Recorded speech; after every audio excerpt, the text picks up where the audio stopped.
Well, hello everyone. So I told you I'd bring you along on a baking video, and so I'm gonna do this. I'm mixing up the cake mix right now, and then this cake is actually for a 12-year-old little girl. She wanted the cake itself to look tie-dyed and the icing to be purple, and then we're going to be putting rainbow look color smiley faces emojis all over it. So come along.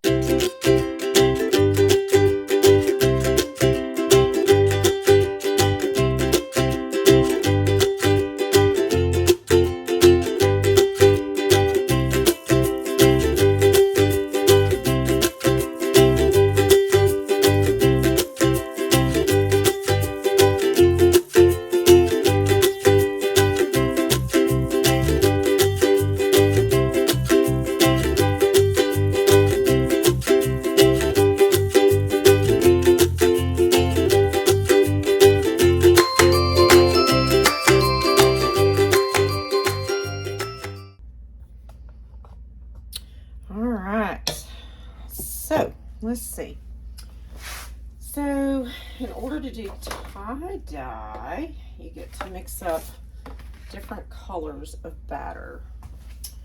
So what I'm going to do, one thing I'm going to make sure that this is mixed up good. Sometimes, if you've ever had a KitchenAid mixer, sometimes the batter just doesn't mix completely up. So you want to make sure that you get that bottom turned in. And then we're going to pour these equal amounts in each bowl. I'm going to try. That's what's nice about these paper bowls is they have these little lines down there. And I'm doing this in 6 colors. So we'll go back and add some to each one. These are really fun to make. I enjoy doing kids' birthday cakes. I have to admit I've never done a wedding cake by myself. I've helped, but I've never actually done a wedding cake by myself. But I love doing birthday cakes, especially kids' birthday cakes, because parents and kids, and especially when the parents let the kids pick out what they want for a cake, kids are really creative.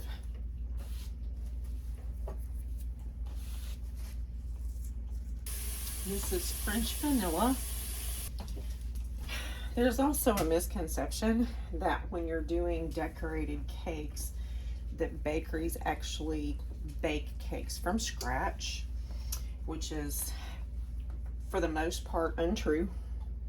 Most bakeries will use cake mixes, and I do, and really and truly the only thing in the cake mix is the flour, the leavening agent. So what I do is, instead of adding the usual amount of eggs, I add an extra egg per box. I add flavoring, vanilla flavoring, and instead of using water, I use milk. If it's a vanilla cake or a yellow cake, if it's a chocolate cake, I usually add coffee. And the reason I add coffee to a chocolate cake is the coffee actually gives off a richer chocolate flavor. So what I do is I take the batter and I just kind of add a few drops. It usually takes anywhere from 4 to 6 drops, and I use gel.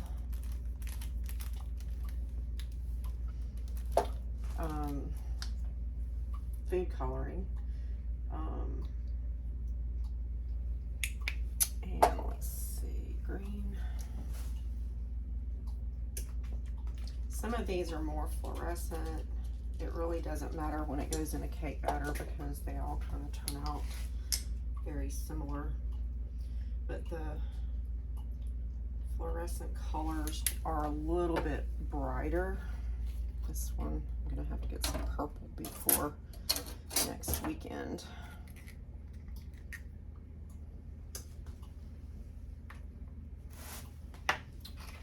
So we just mix in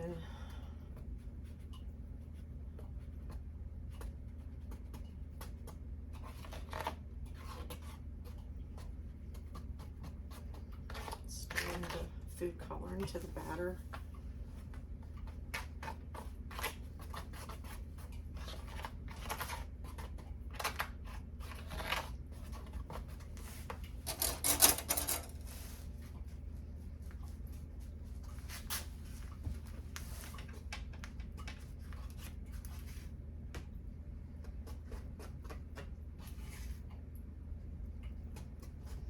These tie-dye cakes really turn out pretty. I like them. And there's not a whole lot of mixing to do to them once you get everything, all your colors mixed up. It's not very difficult to do. I like to use about anywhere from 4 to 6 colors when I do a tie-dye cake. It's a really bright green. I think that's a fluorescent green. There's the yellow. You don't have to use a lot of yellow because the cake mixes are kind of a yellow tint, so you get that yellow a little bit more naturally. I may use a little bit more green. We'll see how that mixes up. You don't have to do it, mix it up all perfect. Look at that brilliant pink. I didn't put orange in it. That's why I didn't put, yeah, I did. That's actually pink. I put orange over here. That's right.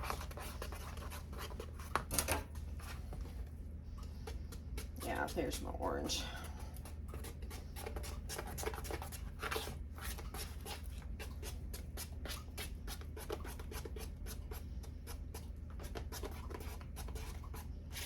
So what I'm going to do, so I don't run out, I have 2 8-inch and 2 6-inch pans, and get these knives out.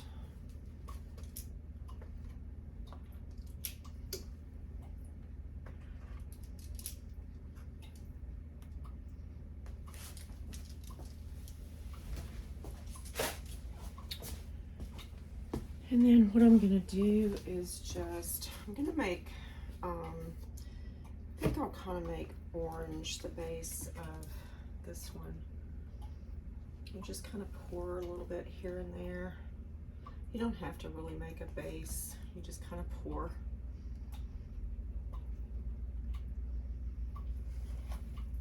Into the pans.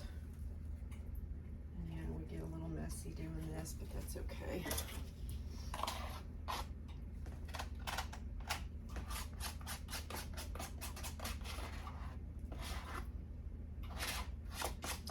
And it really doesn't serve as a base. I just kind of start there.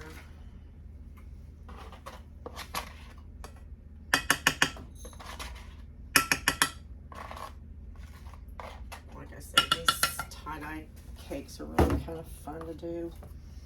And then I'm going to go with a dark color. Just see how this turns out.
comes out of the oven so I can see what it looks like baked.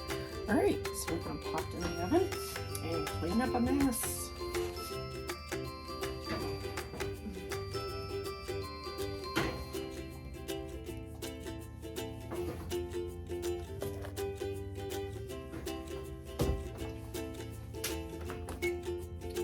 Set that for about 25 minutes and we'll check it.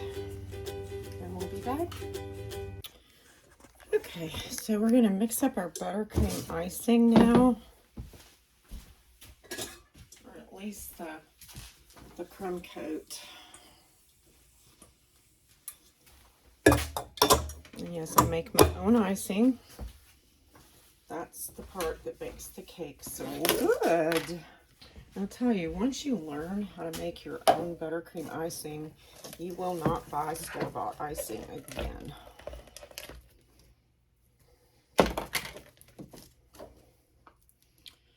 So I'm making a double batch, and I crumb coat the cake once it cools to kind of keep the crumbs from mixing with the icing once I put the final icing on it. So the first batch I'm going to make is going to be just white, but I use, I don't use vegetable shortening. A friend of mine who owned a bakery that I helped with for a while, she told me that the shortening that is a combination of animal and vegetable is much better for making icing. It is just a more stable icing. So, no Crisco for me.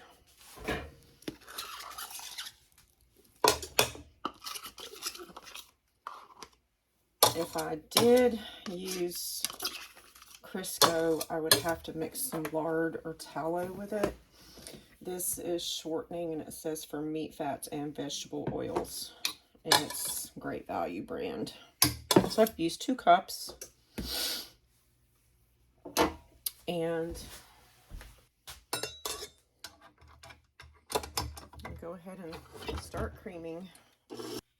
And I don't use real butter in my buttercream, but I do use butter flavoring. This is Wilton butter flavoring. And then I use vanilla. I usually make my own vanilla. 2 teaspoons of vanilla, 1 teaspoon of butter. And sometimes I will put just a splash of almond in it. Almond flavoring actually enhances your other flavorings. You don't need a lot, but you also need to make sure that your customer or whoever you're making it for does not have a tree nut allergy. And this one I'm unsure about, so we won't put almond in this one. Now there is dairy in buttercream. And I use whipping cream. Some people just use milk, and that's fine. I personally like the flavor that the whipping cream gives it. It's not as smooth of an icing. So you can't, if you use the whipping cream, I'm going to give it a little bit different texture. Not really texture, but if you use milk, you can get that icing nice and smooth, super duper smooth. If you use whipping cream, you may not get that really super smooth texture.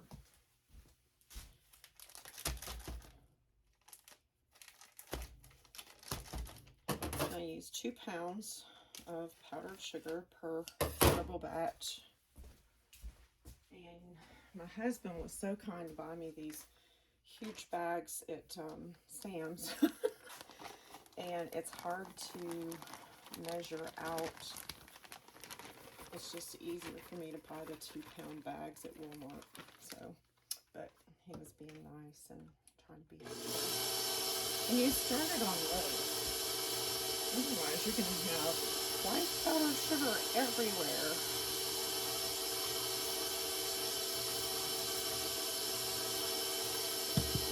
Oh, just like that.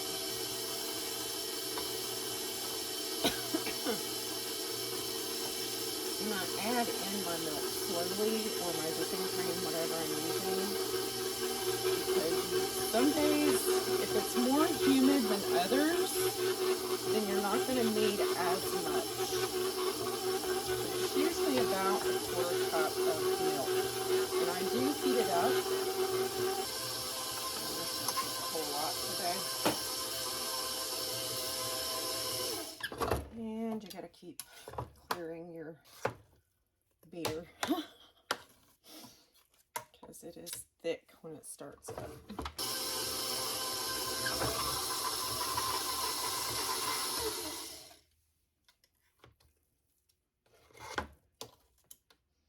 You want this spreadable, but you don't want it too thin. So it's definitely, you get to know the consistency that you're looking for just by the appearance. So the way I can tell is how it kind of pulls. It's hard to explain. It's still clumped in the middle, but it pulls it from the side. And that's how you know it's at a good consistency. So you can kind of see what I'm talking about, maybe. Just kind of pull it away from the sides now. Okay. So, buttercream. Ready. Oh, goodness.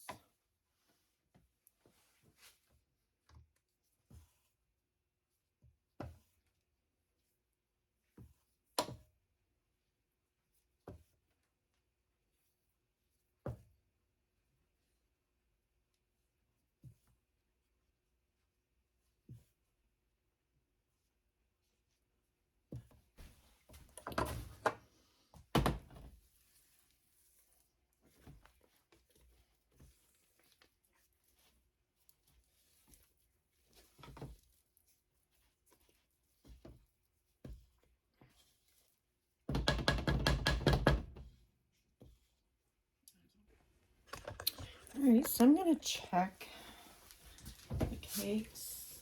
You can tell that they're not quite ready because they're jiggling in the center.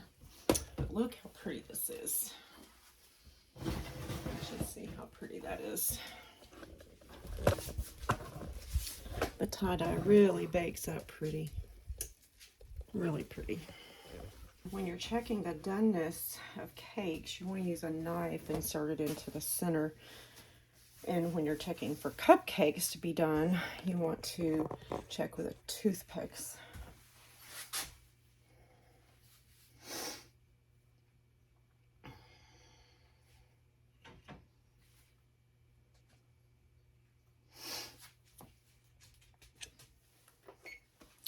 So our timer went off and they are done. So we're going to leave them to cool about 10 minutes in the pans, 10 to 15 minutes. And once they cool some, we'll come and turn them out on the racks, let them further cool. All right, so now we got to turn these out and let them cool further. So there is no trick to this. You just put the cooling rack on top, hold both pans, and flip them over.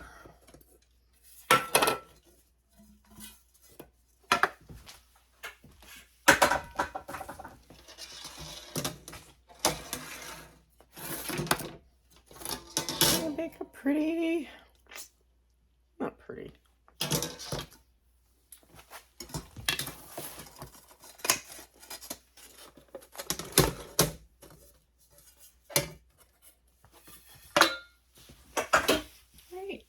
So we'll let those cool some more and we'll be back. All right, let's crumb coat this cake. So what I'm going to do is I'm going to start with the 8-inch layers.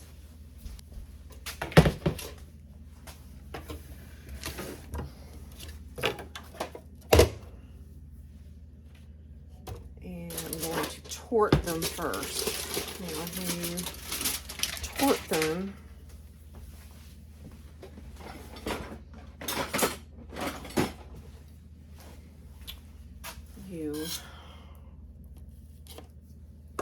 I spread just a little bit of buttercream on the bottom of the cake board. And before I put the cake on there, so I'm going to tort this. What I do is you just kind of try to make it as flat of a surface as possible going across the top. So I wind up with this. Isn't that pretty? See how pretty it turns out?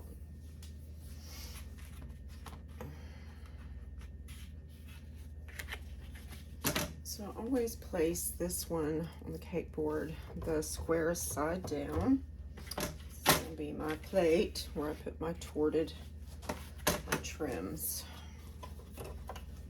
Get this rearranged so I can get it under the light.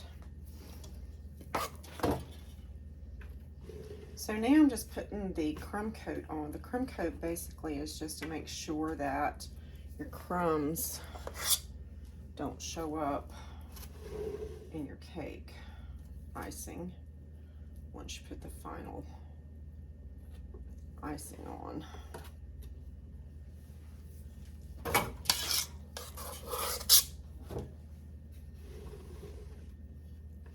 And I go ahead and I fill the centers. I just fill it with the white.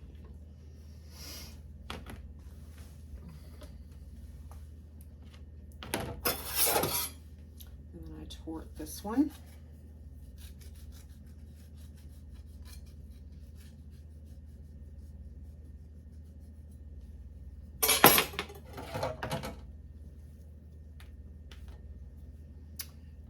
Just a little bit more filling in there. Make a nice thick center. Kids like icing. It's usually the adults that don't care much for the icing. And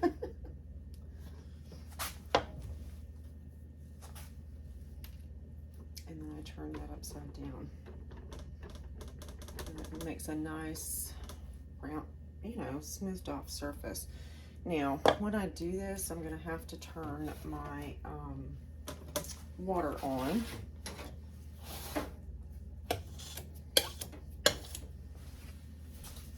Get it hot. Because I use hot water to heat up my spatula. So it smooths better.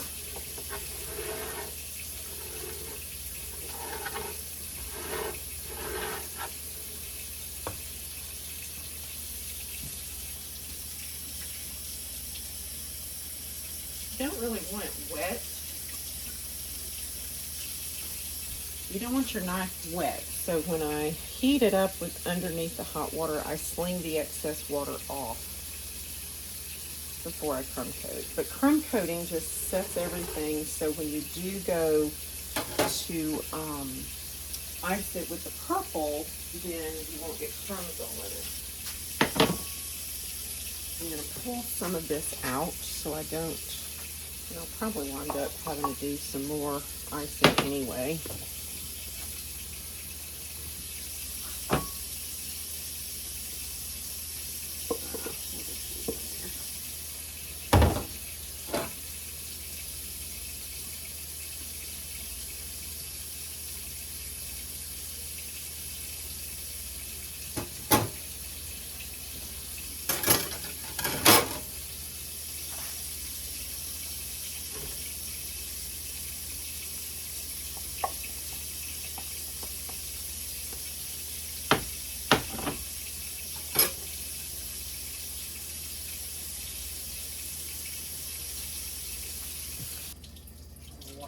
So it's not so loud on the tape or on the recording. So I just smooth this out.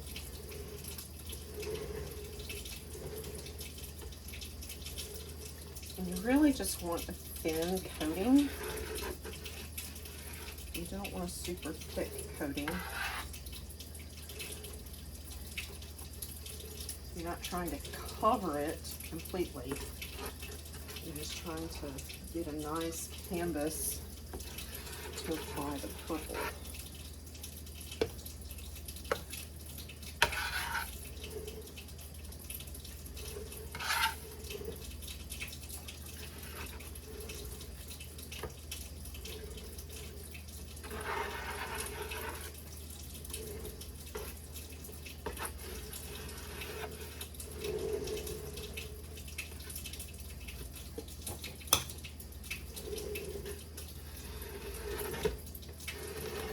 If you've seen people order what they call naked cakes, it's a real popular way to ice a cake now for adults, especially in weddings who don't like a lot of icing. This is what you're basically doing when you do a naked cake. You're basically just crumb coating it.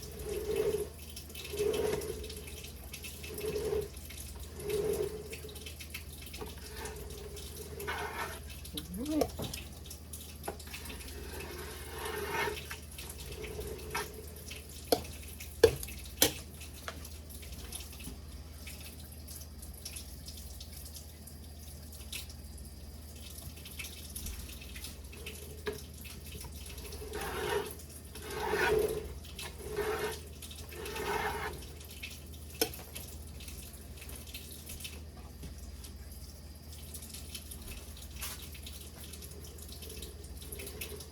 Make a nice smooth canvas. That purple icing to go on. And that one.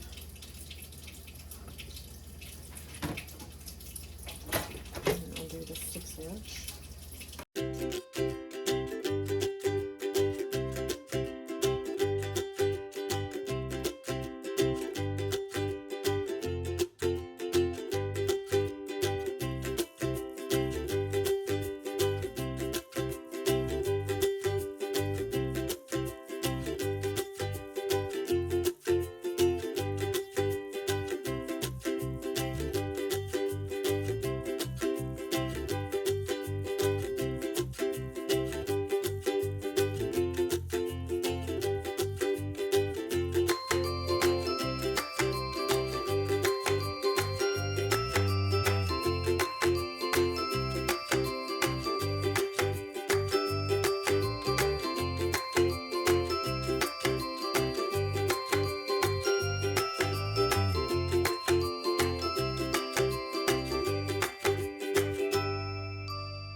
Okay, so I've put it in the refrigerator. What you do after you crumb coat it, you want to put it in the refrigerator because buttercream will get a nice crust over it as it cools in the refrigerator.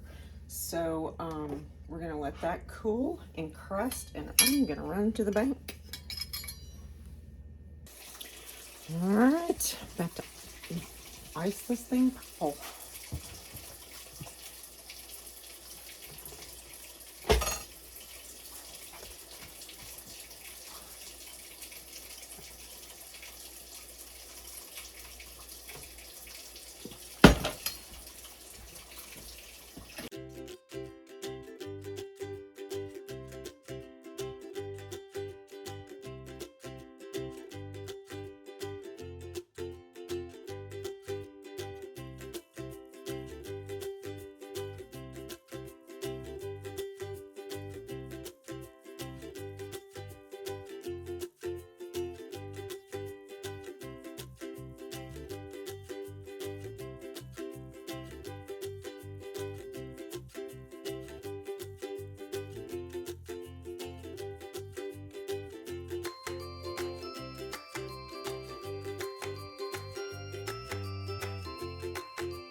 Just making the presentation board.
And cut the dowel rods for support.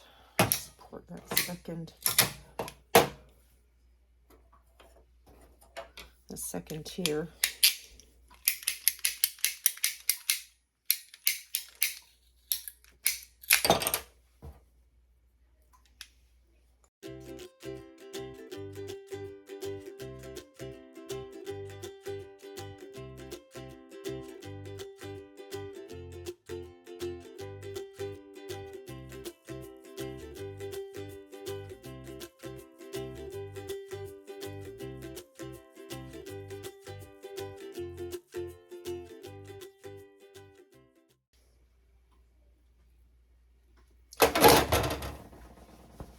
You don't have to worry about coming back over those because you're going to set the second tier there. It's not going to be seen.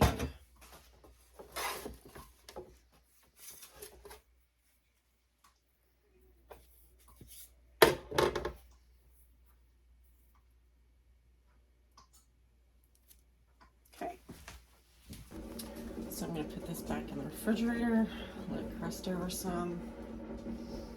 Because it takes, with the coloring in it, it takes a little bit longer for it to crust, and then we will finish it up.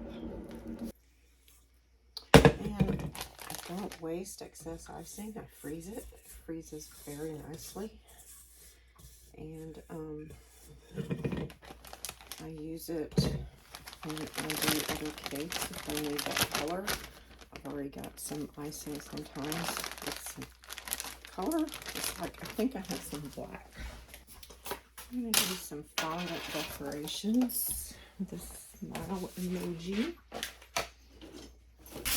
I'm working with fondant. Unless I'm doing a whole cake in fondant. I'm going to use a roll-out vinyl mat. Some blue. Look at. Definitely want yellow. And some pink. And some green. And some orange. I don't think the blue or the purple will show up very good.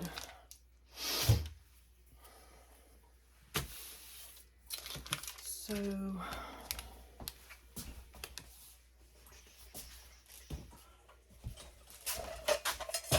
what we do is we start using fondant is like playing with Play-Doh. If you remember playing with Play-Doh, if you have grandkids, you probably still do. Or if you have kids, it is very much like modeling clay. So what you do, you want to work with little bits at a time. You don't want to work with too much at a time. I only got these small packs, mainly because it does tend to dry out if you keep it for long periods of time. But you just roll it out, and I have these guides on my rolling pin to keep me from getting it too thin. because if you let it go too thin, it's too hard to work with.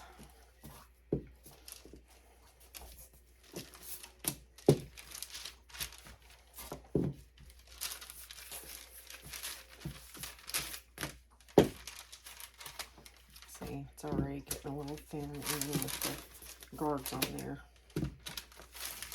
So what I'm going to do is we're going to make little smiley faces.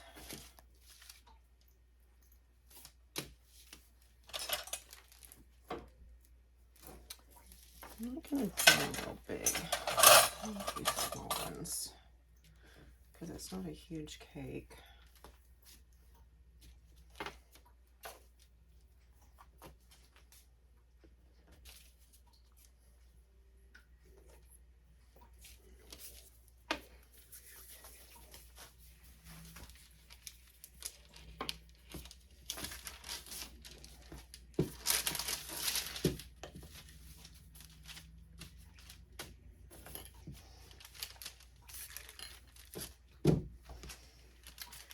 I prefer to ice a cake in buttercream. Some people like the taste of fondant, some people don't. And it's definitely a more of a decoration to me than it is anything else. Buttercream just has a better taste.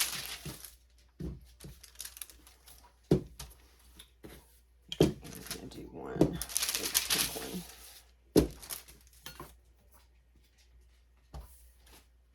just to have it.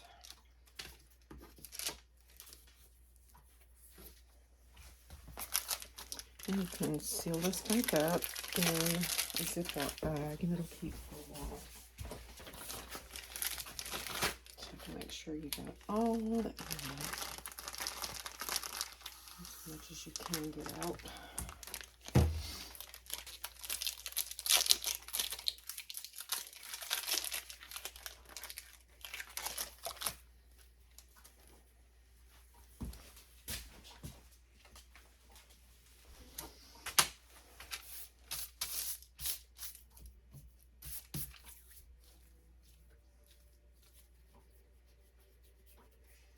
The nice thing about fondant is it is kind of stiff. Some of it is kind of very stiff when you start out, but the warmth of your hands does help tremendously when you're working with it.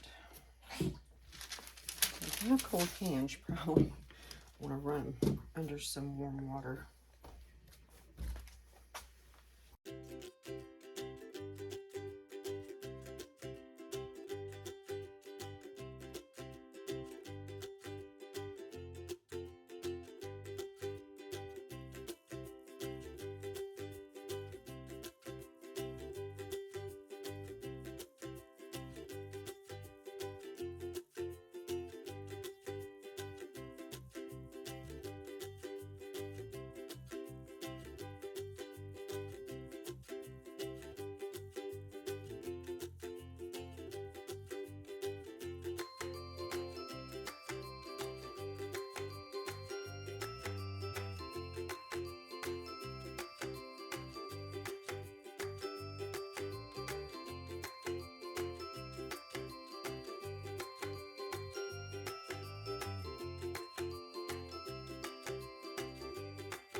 This is not something for you to eat.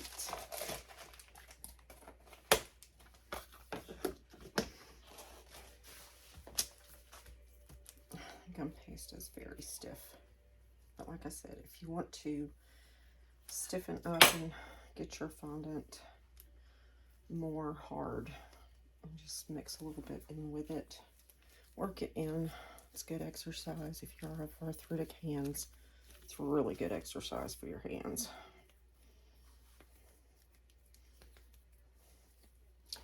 Usually this Satin Ice name brand hardens up really good though. But that's okay. I want this good and stiff for when I paint it, because I don't want the glitter to do crazy stuff.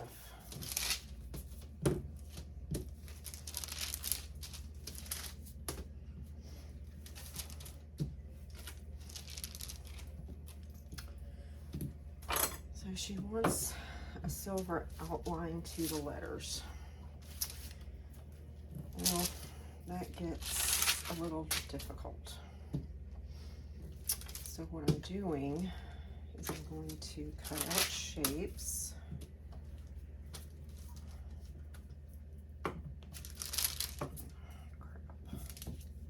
Need to move these out of the way.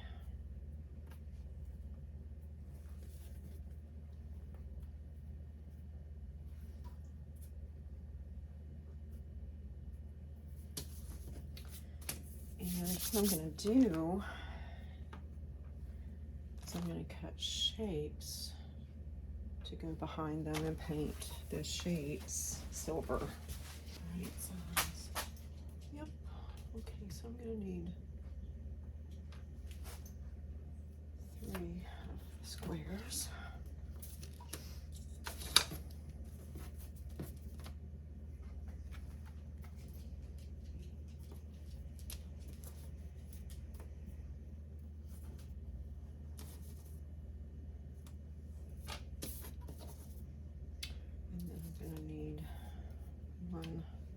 Circle. And I need a big one. A little bit smaller. Yeah, that. Let's see. Alright, I'm gonna let those dry.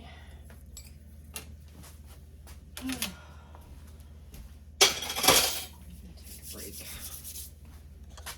So I'm going to show you how to how I decorate fondant. Smooth the cake icing, put the border on, and also write things on it, and we'll get this cake finished and ready for pickup by noon. Okay, so one of the things I'm going to do is decorate some of these little smiley faces here. Wipe up that water. Don't want to get your fondant wet.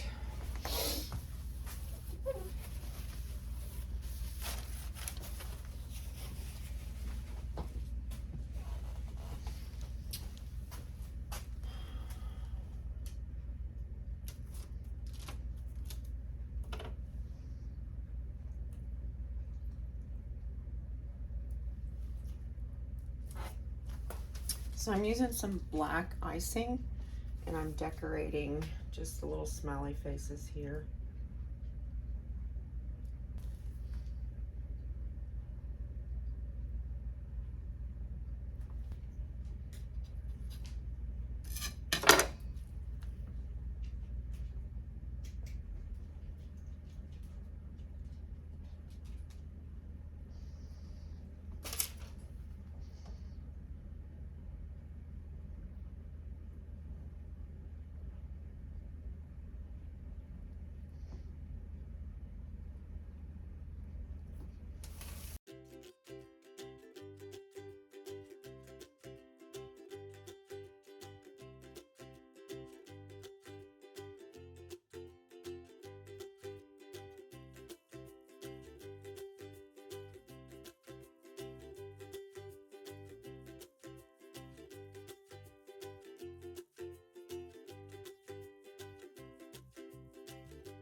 So that's done.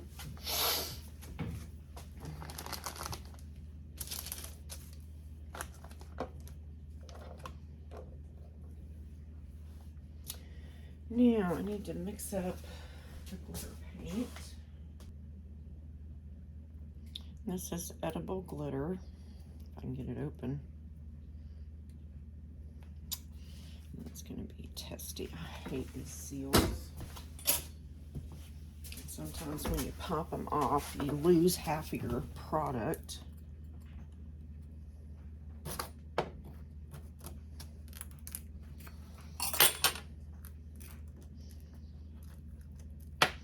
So what I do is just put a little bit of the glitter in there.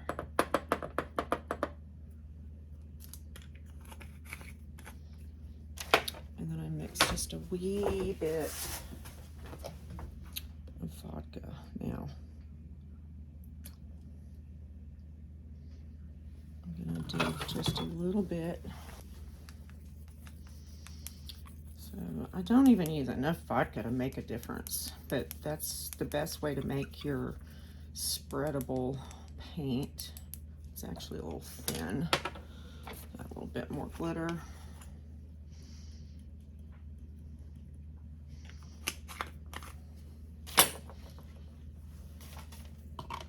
Oop.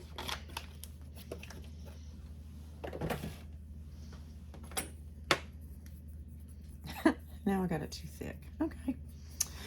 That figures.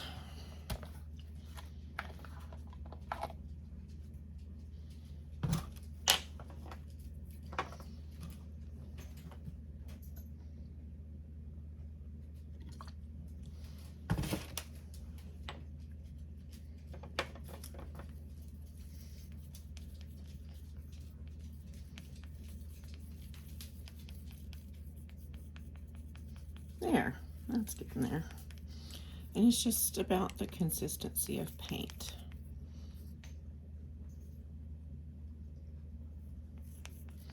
I'll let that sit.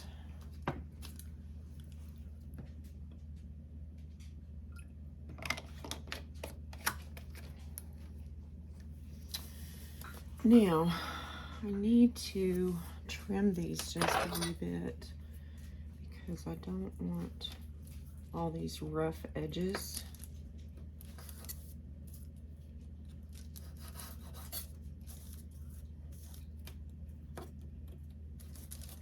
And I want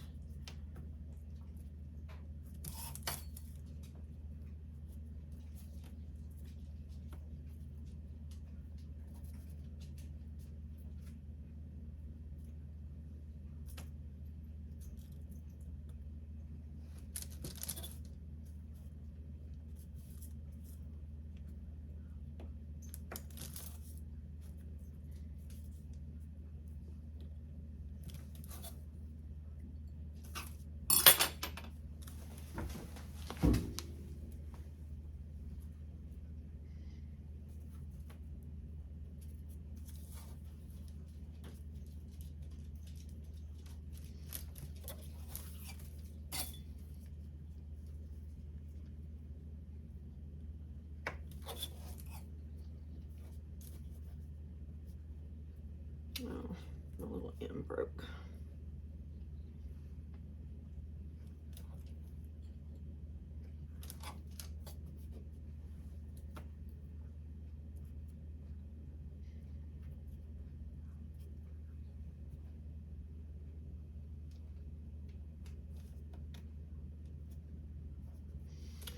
The only thing about these letters is they do get kind of small.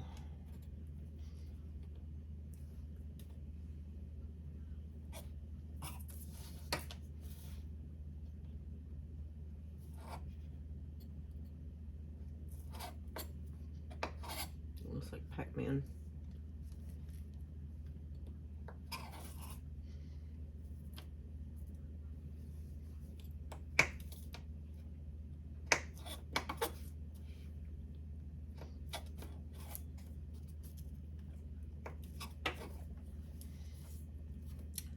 But we want it to look like it's outlined.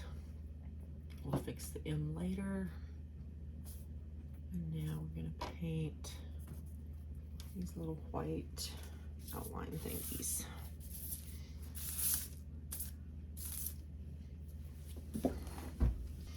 I have paint brushes that I designate for this.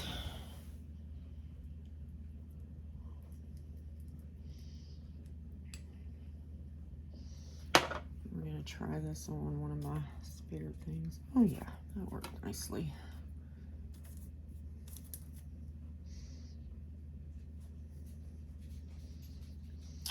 You know, it's all about the detail, right?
All right, so I'm going to try to smooth the cake. Oh, oh. That did not slide very good. Okay, there we go. Okay. So what I do here,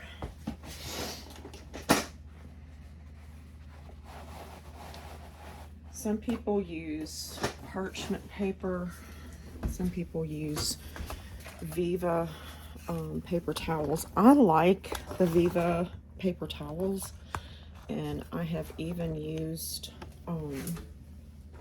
shop towels when I couldn't find Viva paper towels. But basically what you're doing is I take a fondant smoother and just kind of press down. It also helps to stabilize the cake a little bit. Now, the nice thing is this one does not have to be perfectly smooth because it's going to have all these decorations on it.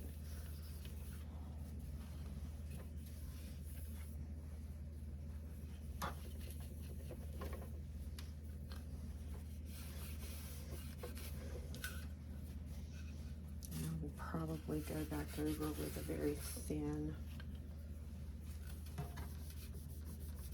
layer of icing.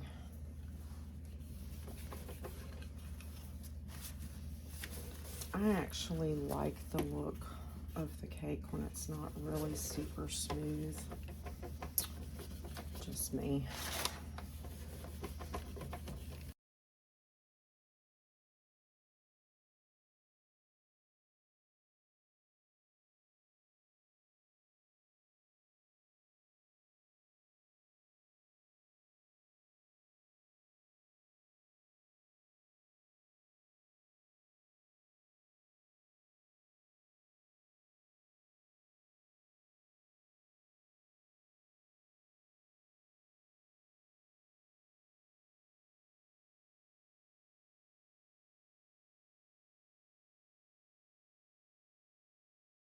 That's probably going to be my front right here.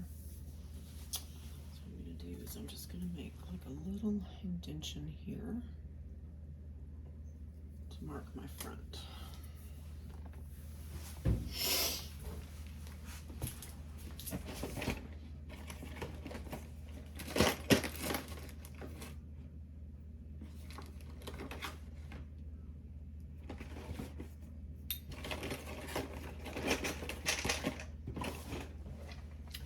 I'm going to find a tip.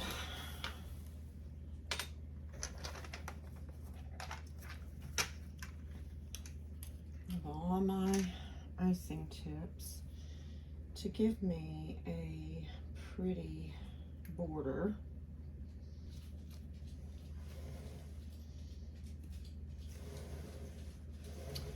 So I'm going to pick the worst place that I messed up here. Let's see if I can smooth this out some.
All right, so there's a better look at the cake. Like I said, it doesn't have to be perfect to be pretty. And with the decorations, you can actually cover up some of the imperfections. But I personally would like this cake. I actually think I'm gonna add a little bit of the sparkly glitter. I'm almost out anyway, so I might as well spin it on this one.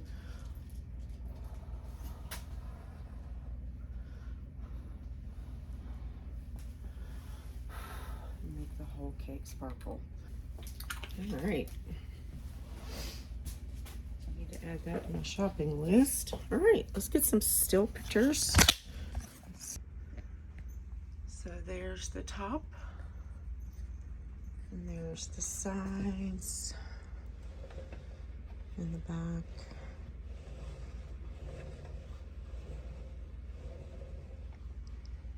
I adore this cake.